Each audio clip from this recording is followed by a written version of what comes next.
What's going on, Johnny Nation? Welcome to episode 99 of the Eye of the Storm podcast. My name is David Barrow, and it's the fifth installment of Coachcast with St. John's assistant coach Bob Walsh. It's amazing how quickly a season can flip on its head. 1 minute, you've lost 8 out of 10 games and talks of a disappointment season, and the season being over are running rampant. Next minute, you rattle off 4 straight wins, and it's, hey, NCAA tournament's back on and everything in between. Coach Bob Walsh, welcome back. Great to be with you, Dave. How's everything going? Great. St. John's dropped 104 points on DePaul on Tuesday. It was the most against a Big East team since they scored 104 against Providence on February 15th, 1999. One person happened to be on the sidelines for both of those games. And what do you know? He's on this podcast right now, and it wasn't me. Bob, what do you remember about that game 25 years ago? Not a ton. I remember that St. John's team was really good. To be honest, I couldn't tell you that they dropped 104 on us for sure. Actually, I think it was when I saw your tweet, I realized that I was on the bench for that game too. And it's funny, John Linehan hit me up and was like, I was there for that game too, you know? So, yeah, that would have been our first year, I believe. Yeah, it would have been our first year at Providence with Tim Welsh, and we were kind of adjusting. And as we know, in Johnny Nation, that team was really talented, really Yeah. good. So, yeah, it was good to be on the right side of scoring over 100 this time in Chicago. That's right. In Chicago, the DePaul fans were joking on Twitter saying they were going back and forth with you guys on the bench in the second half as the game was out of hand for DePaul. They said that you guys were laughing. Father Rock was enjoying himself. The staff was responding, and they actually had influence on who Pitino was putting into the game. Apparently, there was boos and cheers when I think they were asking for Dunlap or Conway, and then when somebody else got up off the bench, they cheered and booed until they actually did. So, what was being said back and forth to you guys? And do you have a fan base that's your favorite in the Big East, and I guess least favorite? That's an interesting question. I always enjoyed the fans. I think, we all do. And I know Coach Pitino does. I mean, he's been in a million hostile environments and he's heard just about everything. And I remember actually a funny story was last year we played at Fairfield when we were at Iona, and my niece was a senior at Fairfield who was like a student. She was like on the the student committee for athletics, and she was an RA, and they had put out T-shirts with coaches' face on them, and they were in the stands wearing them, and there was some funny line on them that a coach looked at it and was like, "Yeah, that's pretty funny." And I said, "Well, I can get you one of those T-shirts." So we always kind of enjoy it. I know we were at Butler before we went to DePaul, and the students were there early, and they were reading some of Coach's comments from after the Seton Hall game that obviously went viral Yeah. to our players as they were warming up. So there was a guy, reading off his phone, stuff about Joel Soriano. Coach says you're not quick enough, Joel. And our guys enjoy it too. So Coach has never been afraid to sort of engage and have fun. Especially at the Garden. You're sitting next to, the way NBA arenas are these days. I mean, some of the seats on the wood are literally on your bench. Yeah. So he engaged a little bit. I didn't hear a ton of what the students were saying at DePaul. They were having fun, and I know they were trying to get I think they were talking to some guys who on the bench who hadn't played, and they were trying to get Sean Conway in the game and then Yeah. Drisa in the game. I'm sure Father Rock was having fun with them. They were probably trying to get Father Rock in the game. And at one point, they had mentioned Sean's name, and then Coach put Sean in, and I think he turned and said something like, "Anybody else you guys want to get in there?" Or so it was all in good fun.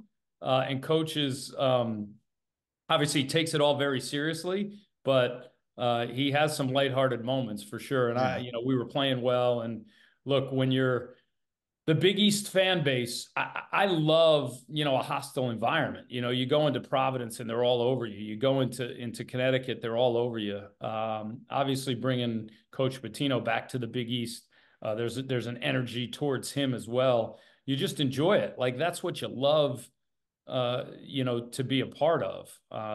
Being on the road and being in that environment. And obviously when teams come into the Garden or into Carnesecca, they can feel the heat as well. So it's part of the Big East that's just awesome. I don't know which fan base I would say is my favorite. The Providence fan base is certainly very creative, and I've been around them for a long time. So they're pretty good at it. But you see some good signs and hear some good comments Yeah. throughout the Big East.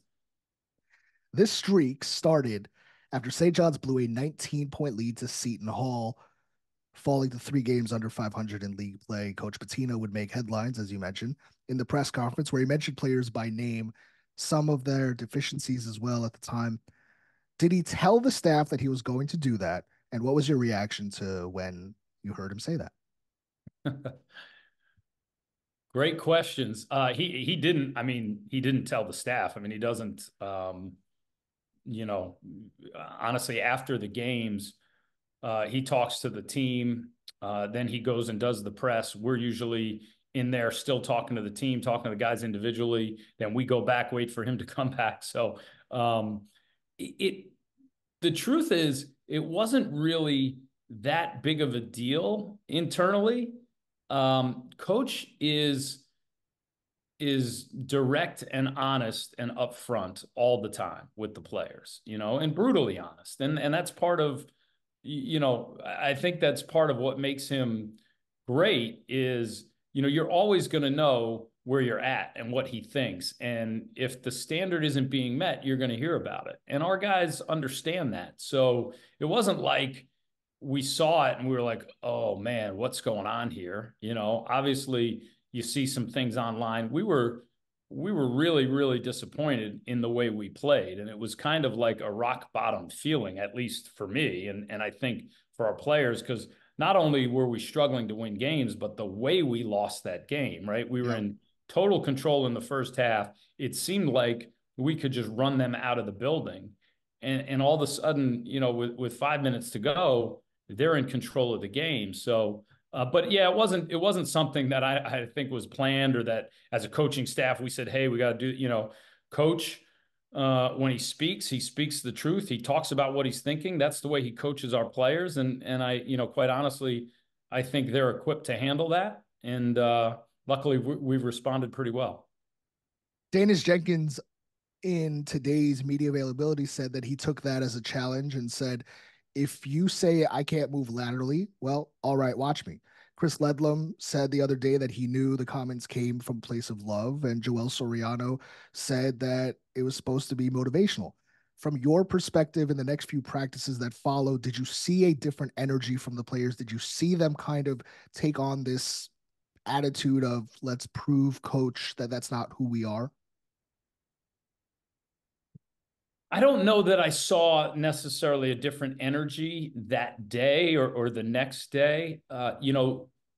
Like I said, coach has pointed in his comments to the players every day. We watch film before every practice. We go over mistakes. He points out individuals who aren't doing this right or aren't doing that right. So there's always a response to what coach said. I think our players finally got to the point where they said, okay, this has to be rock bottom for us. Like, what are we doing here? Like, we're better than this, and whether those comments, ignited some of that, whether it was just the way we played, whether it was the urgency of, hey guys, like, we've got a veteran squad that came here to accomplish something, and that's slipping away.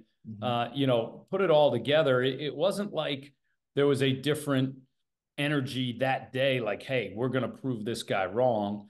There's certainly conversations about, how guys are doing and how you're feeling. And like, hey, we have to understand how bad we've been playing and how bad that loss was and what we have to do, to correct our mistakes. But we also have to realize, I always say this, the great thing about the Big East is you just have to win your next game.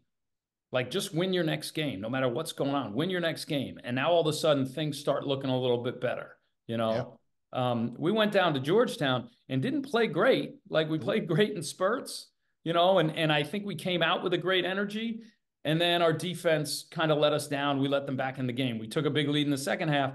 Next thing you know, it's a 3-point game with 30 seconds to go. So, but I feel like, there's an element, there's a spirit of with the players, like, hey, enough's enough. You know, I'm better than this individually. We're better than this as a team. And hopefully that has sort of carried over into play, and we can continue to sustain it. Once you beat Georgetown, it's like, hey, do you guys think we can beat Creighton at home? You know, we had them beat at their place, probably should have won that game. And then it's like, wow, now all of a sudden you got a top 20 win, and, you're playing better. So the Big East offers a lot of opportunities. It was good to see our guys show a different type of fight and energy after we played so poorly against Seton Hall. So Rick apologized afterwards and since told the media, listen, you guys may not believe me, but the plan was to rattle cages, shake things up, and it was a bit of theater to be a wake-up call.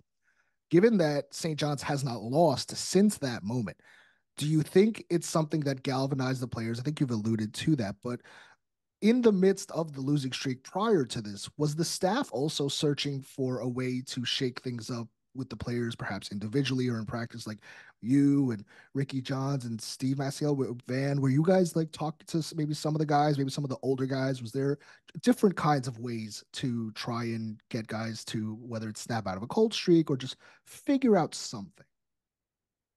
Well, that's what we're doing every day, to be honest. And I don't know if shake things up is the right word. It wasn't like we'd sit there as a staff and say, hey, we got to find a way to drop a bomb here, or we've got to, completely change the lineup or the rotation or do this or do that.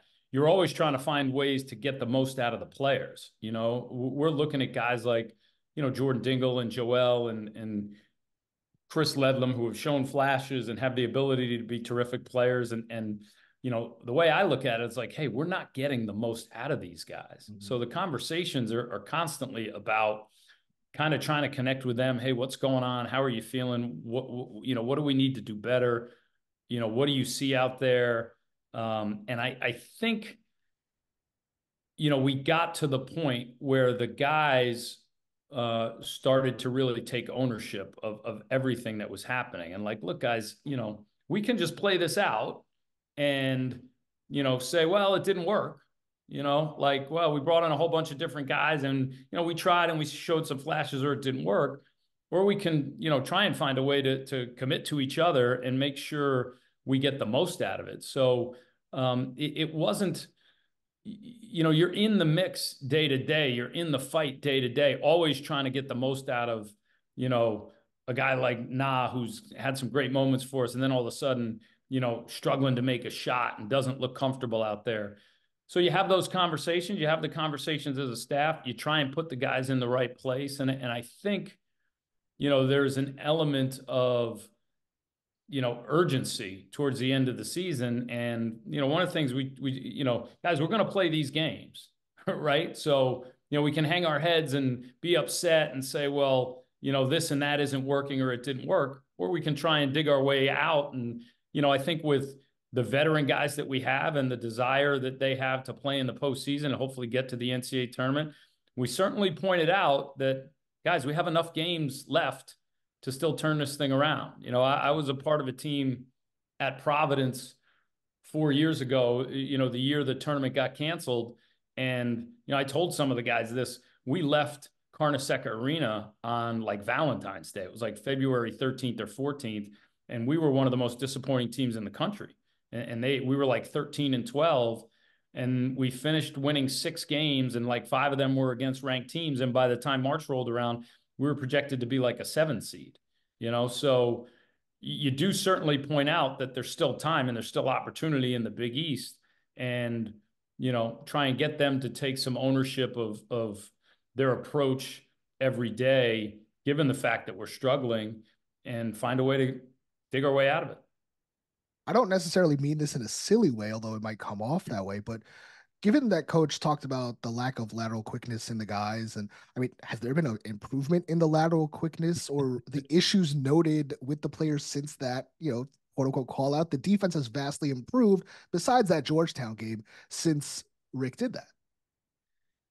Yeah, I don't, lateral quickness has become a funny term around our program. Let me put it to you that way. Should make so t-shirts. There's been, and one of the things that's great about Coach, and I don't think you see this from the outside necessarily is, he busts chops with the guys all the time. Like, he has fun with it. Now, he's going to get after you immediately if you don't screen the right way, or if you don't block out, or if but there's a rapport that he has with the players, where, he will bust their chops, and they can bust his chops as well. So, it's not like we went out and said, hey, time to fix our lateral quickness problem, right? I think it was sort of hey guys, like, are we gonna take ownership individually and figure out how to guard people? Or are we just gonna say we're not good enough? So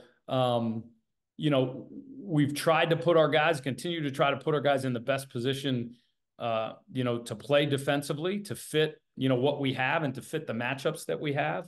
And I think our guys, again, just have taken a little bit more personal ownership on, like, I mean, you look at a guy like Jordan Dingle, who's improved a lot defensively, what Glenn Taylor has been able to do defensively. And these are guys playing for coach for the first time, coming in from a different situation. So I just give the players a lot of credit. We're always talking to them about what we can do to hopefully make them better, but they got to go out there and do it.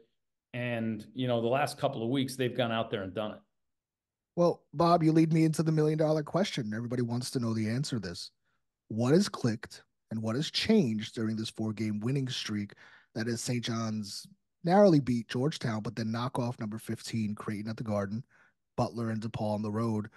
What's changed? Why now on the floor? I think it's a sense of urgency. I think it's guys seeing it come to an end. I mean, we have 6, fifth-year guys that are going to play in their last college basketball game sometime, in the next month or so. So, I think how poorly we played against Seton Hall, and look, you'd have to ask the players. I think, the comments that coach made, they certainly made them think, for sure, and maybe it motivated them, but that became a point where it's like, okay, guys, enough's enough. I think it's been a personal commitment that they have made for themselves and to each other. Our guys love playing with each other. Like, we have great teammates. Like, we don't have one of those teams where, like, a couple of guys are off on their own, and yeah, they're good players, but they don't really fit in. Like, I think the collective spirit of the group has been really good. Now, I couldn't tell you that against Georgetown we were going to come out with that spirit. Like, it's not like I knew it was happening, but I think we came out and played very well offensively early against Georgetown. And I think that, sparked some guys. I think a big part of that game was, if you remember, DJ got a technical foul, and it was his third foul, and Sim came off the bench cold and played great. Yep. And I think the guys loved seeing that. Like, if you watched the bench when that was happening. So I loved seeing that. Yeah. It's so I think that, it's not always perfect. And that game certainly wasn't a Picasso when it comes to the defensive end, but sure. There's been a different spirit amongst the guys, and it feels like they just don't want to let each other down, and they want to get this thing to the finish line. And luckily, I think they believed us when we said, hey, there's still a chance. Now, we still have a lot of work to do, but at least we're back in the mix. And I think that's a credit to the mental toughness of our players and the spirit they have for each other. We've played good basketball all year, with the exception of a couple of games, but never this good, Pitino said after the DePaul win on Tuesday night.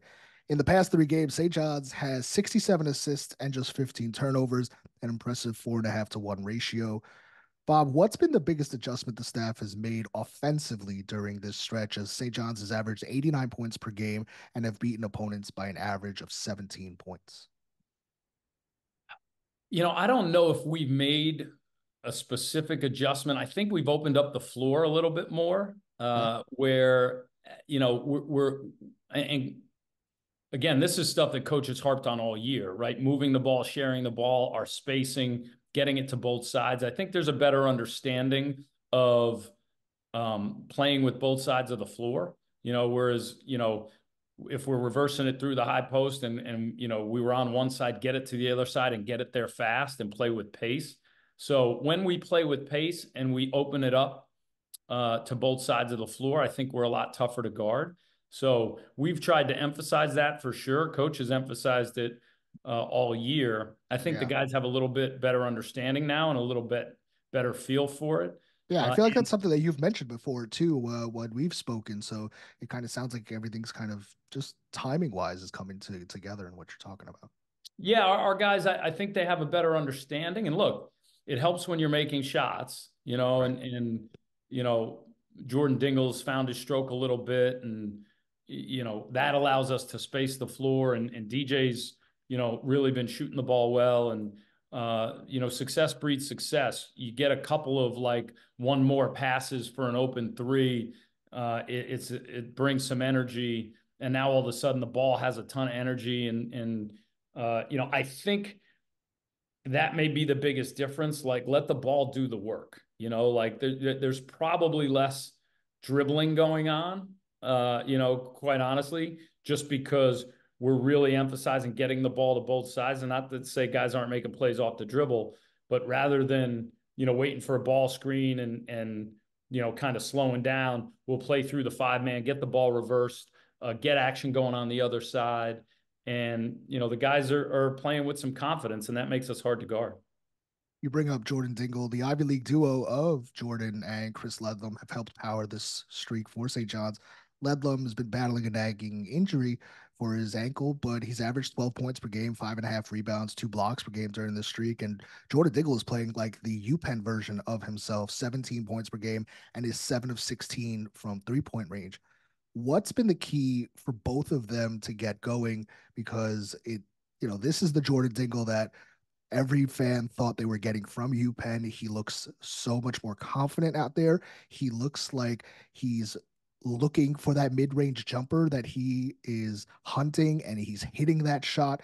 The confidence is just through the roof, it looks like, for him. And Chris obviously has been a dog, and it's just tough as hell for St. John's all year. But it looks like these guys are just really putting together, feeding off of each other. What's been the key for them to get it going now?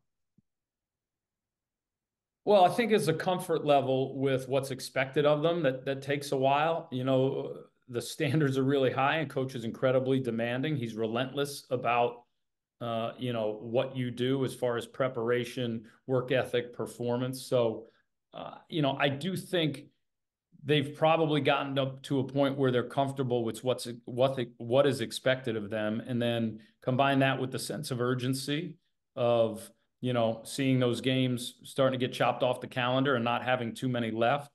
And physically, I think there's a demand that a lot of our guys have had to get used to. We're on the court a lot, and we do individuals in the mornings, and then we have practice in the afternoon. We do that throughout the season. And, I wouldn't be surprised if some guys told you, like, yeah, it took them some time to get comfortable, with that physically and to be able to handle it.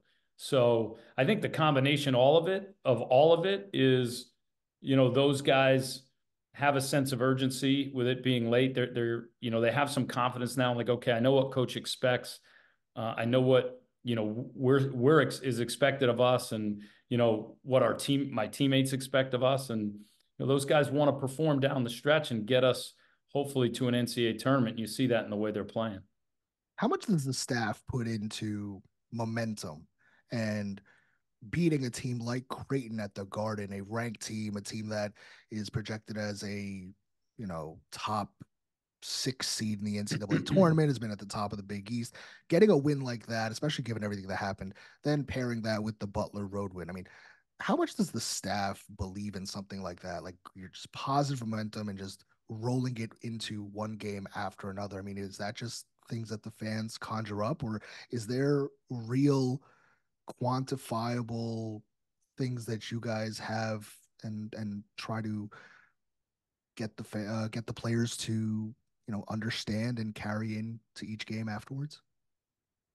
I would use the word confidence more than momentum. I mean, personally, we don't as a staff, we don't really talk about momentum. Obviously, you feel good when you're playing well, and you feel like, you can go out the next day and do it again. I think it breeds confidence, which is important. Guys feel like, we're going to go out. When we went out to Butler, we took the floor with like an expectation of, hey, we're here to win, and we feel good about, how we've been playing. Momentum is only there until it's not, so it's like, I mean, we had zero momentum, at losing 8 out of 10 and playing awful against Seton Hall. And then all of a sudden, now we've won 4 in a row. It's not like you would have picked a play in the Georgetown game in the first half and say, oh, boom, that's where it started, So I don't know if momentum, it feels good to be playing well. And that certainly leads into how you feel the next day. I think it brings a confidence that is important, right? And when you beat a team like Creighton, that's really the one where it's like, guys, like, like we're right here. You know what I mean? Like that's a team that people have talked about being a second weekend tournament team, Final Four team. And like, we played them to the wire at their place in a game we felt we should have won. We beat them at our place. So you do have those games and they build confidence in what you're doing and what you have done. And hopefully it carries over. But again, like your momentum is only good as your preparation for the next game. If we don't prepare and have the right mental approach to Georgetown, our momentum will be gone, and we'll be, wondering what happened. Speaking of confidence, and you mentioned this moment, but Simeon Wilcher has had his playing time increased and his confidence has shown in the games against Georgetown, 7 points in 7 minutes. Creighton, he had 3 mid-range jumpers that were all really crucial. Against DePaul, he just had a career high 12. He had 3 straight triples at one point. With Wilcher, has it just been a time thing getting acclimated to the system, to this level, the jump from high school to D1, especially in Coach Pitino's system and playing behind Danis Jenkins and learning? And what have you seen from him out of practice that's translating, especially for somebody like that who is a big part of the future? He's playing with great confidence. There's that word again. He certainly looks and feels more comfortable out there, not kind of looking over his shoulder. What are we running here? What am I supposed to do here? He's a playmaker and he's really talented. And I give him a ton of credit because he has had a tough situation. Danis is so important. He's so mature. He's so experienced. And, I think Sim will look back in a couple of years and really, be proud of what he did as a freshman and what he learned from DJ, because it's not easy, for a guy to come in and have a lot of hype and then have to sit behind a guy like that. And he's been ready every time we've called his name. So I also think, there's certainly an adjustment level to playing for a guy like Coach Pitino, who's going to be as relentless as anyone you've ever played for about what you do every day and how you approach it. And, I think Sim has gotten his feet under him a little bit and feels really good about what he's capable of. And, he certainly has had the confidence of the coaching staff all year, but, that's got to be backed up with some playing time, I think, for a kid to really feel it. And when we've called on him, he has delivered. And, he's a big part of what we're trying to do right now, but also certainly the future. Somebody that's delivered as well lately has been Glenn Taylor. He's been essential to this 4-game winning streak as well. I think St. John's doesn't win the game without him against Creighton. Then he pours in 17 against Butler with 5 threes. His defense has been outstanding, but you know, what has been the reason for some of his inconsistent minutes up until now? You fans kind of see what he's done lately and then wondered why he was kind of on the bench for a long period of time. So, kind of what was it during that stretch? And what have you seen that has made Glenn so successful lately? Glenn's really mentally tough, and he's had some tough stretches where started a game and played a good amount of minutes and then doesn't play or doesn't play much or is in and out. I think the Georgetown game at Georgetown, he started, but he only played 6 or 8 minutes. Coach bases a lot of what we do on matchups and feels confident in the whole lineup. So you'll see some guys who he'll feel like, hey, he's a great matchup here, or coach will think, hey, I want to get a little quicker, or I want to get a little bigger, or I want to play a little smaller with this group. And so I think Glenn's maturity and mental toughness have been a big part. He's the same kid every single day. Never once comes in and says, well, hey, why didn't I start this game? Or why did you take me out at halftime? Or why did, so, and he's put in the work, he's put in so much work on his jump shot, and knowing that to be able to play and play for coach, he was going to have to be, a capable 3-point shooter. And I mean, I'm talking a ton of time on his jump shot and, getting a little more arc on his jump shot and getting his feet under him and being a little bit more balanced. And to see him put up a game like he did at Butler, the guys just loved it because they know the amount of time that he's put in. And, he'll certainly be a key for us down the stretch. Yeah, Coach Pitino told an anecdote that, he had a meeting with Glenn and, before he could even give him his motivational speech, he was basically like, hey, I need more out of you. And then he was going to go into the speech and Glenn was like, no problem. I got you. And like walked out of the office. So it just seems like he's super even keel and knew what was expected. And he's certainly been very important for the Johnnies in this win streak. Bob, with the season coming to a close, everybody's focus right now is NCAA tournament on the outside. But how much does the staff pay attention to things like metrics and bracketology? And, with a lot of talk of St. John's first four in, first four out, 10 seed right now if things break right. Do you guys discuss it amongst yourselves at all? Is this something that the players pay attention to? Is this something that's on your radar at all? Or is this more for, the fans to pontificate about?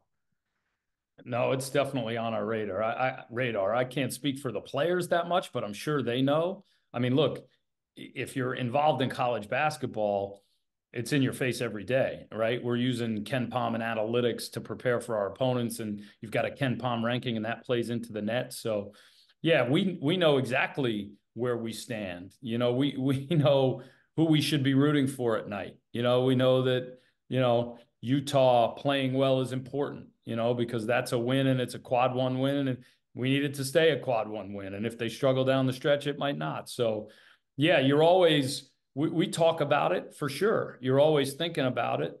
But then ultimately, and coach is great, like we just have to handle our own business, right? There's nothing we can do, tomorrow to secure the matchup that we may want or see if we're going to get this seed or that seed or can we get off the bubble and into the tournament. The only thing we can do is get better and prepare to win our next game. So but it'd be impossible to be in college basketball for a living and not know that stuff and not hear about it, and I think it's important. One of the things that with the metrics is really important. Like every possession matters, right? Your offensive and defensive efficiency matters, right? So, the idea that you're down 15, if you lose by 6, that's different. If you're up 25 and you win by 12, that's different. Like that impacts your metrics. So I do think it's stuff you need to know about. I think you want the kids to know about it, but then when we're out there on the court and when we're in film and we're getting ready for games, all we're thinking about is the game plan and what we have to do to beat our next opponent, because none of that stuff matters if you go out and you don't beat Georgetown on Saturday. Given that we won't speak here again before the Big East tournament, which will be well underway at this point next week, what goes into game planning and scouting when you've got to play 3 or 4 games in as many days, especially against your fellow Big East opponents who you've already faced twice?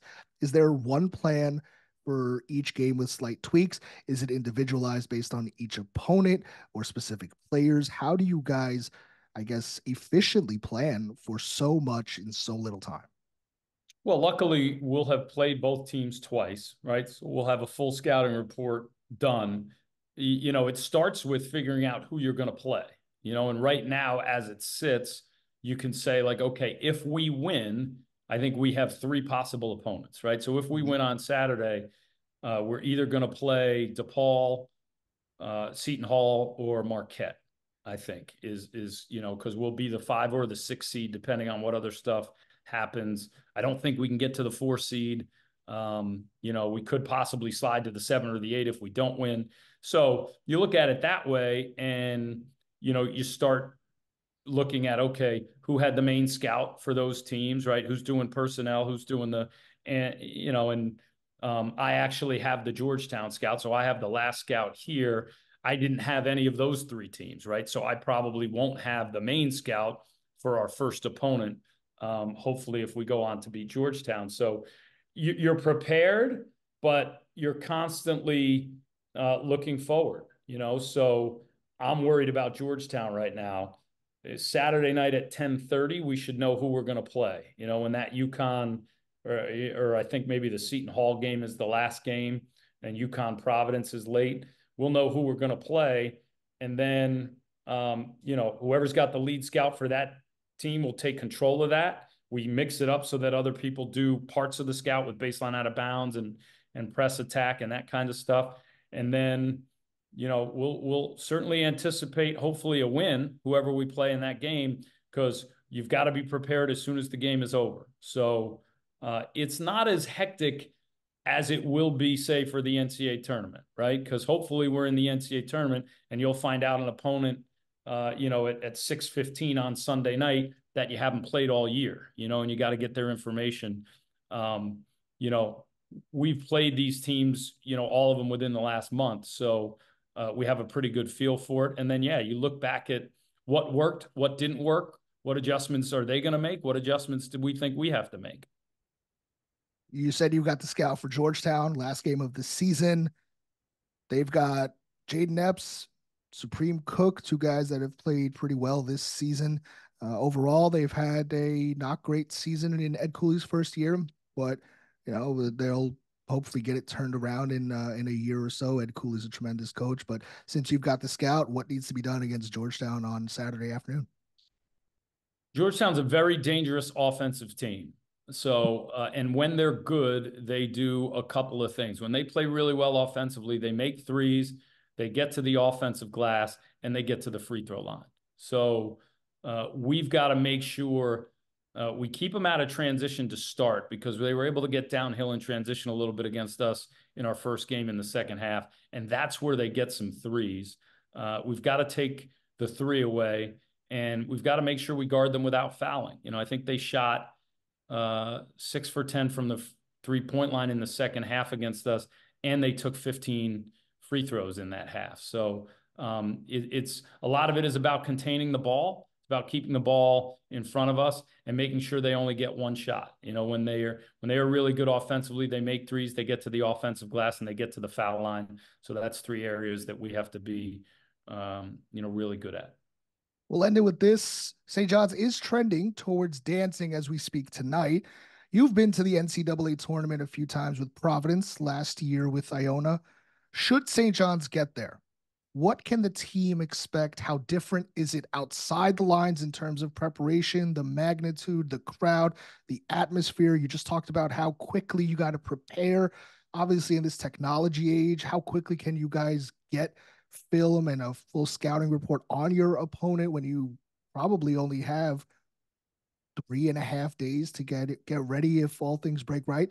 If you're in the play-in game, you've got 38 hours kind of a thing to get ready. So what is that type of a first few days getting ready like, and what can they anticipate?